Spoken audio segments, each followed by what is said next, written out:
Robbie Mustoe, Tim Howard, Rebecca Lowe. Well, Robbie, that is an opportunity missed. It really is. And first off, apologies to Southampton, because we both thought it was going to be an easy game for Manchester City. Too many changes for City. Too many changes. Pep picked the wrong team.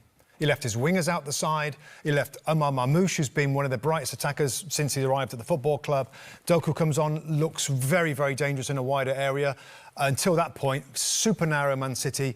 And maybe Pep took this for granted a little bit in the team that he picked. All the changes didn't work out. That's an awful result for Man City. Interestingly, Tim, maybe not just picked the wrong team, but then left it too late. Marmoush, that Robbie mentions, didn't come on until really late in the second half. Yeah, I mean, look, I got it wrong. And it was a training session, not from the scoreline, but from the pace of the game. It looked really hot there, certainly for English weather. They didn't move the ball well enough, as you mentioned. I even just thought, get your wingers on, allow them to kind of draw. And Doku did that. He drew 2 and 3 players, which then allowed him to open up passing lanes. It was just too slow. Look, again, on the day, credit to Southampton, because we've seen this a ton, and Man City peppered them, and oftentimes one of those goes in. Their rear guard was solid and strong and stout, and they made the blocks and the saves. So big credit to them. On certain days, parking the bus works, and today it did, unfortunately for City. But if City go to Wembley and win the FA Cup final and still finish top 5, which is likely that they will, it won't really matter. It won't really matter as long as they finish in the top 5. But they've got work to do.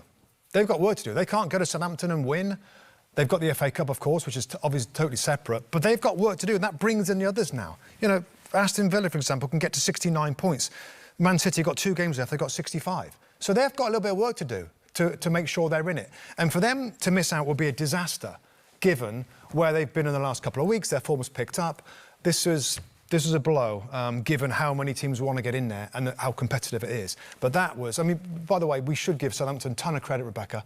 Nothing really to play for, apart from not being the worst ever team in the Premier League. Well, I guess it's kind of a big thing to play for, which they've done now. Fair play. Fair play to a team that's struggling down there, that can find the will to thwart a team like Man City. Yeah, that's the integrity of the Premier League, isn't it? Really right there, I think we've seen today, as you say, with really very little to play for. But it must be frustrating for Southampton fans. If you can do that against Manchester City, why can't you give us a few more days like that? A few more days like that. Yeah, it's tough. It's tough because really, and the new manager, the interim managers come in, and basically, I've been there.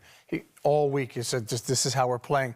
Now, to your point, which is always my point, they went so expansive the entire season, and they got hurt for it. Maybe there's a lesson in this. Like, you can stay in the Premier League if you learn how to defend properly. Yeah, that's a good point. Quick line, Erling Haaland, no impact today. No, a bad decision to play him.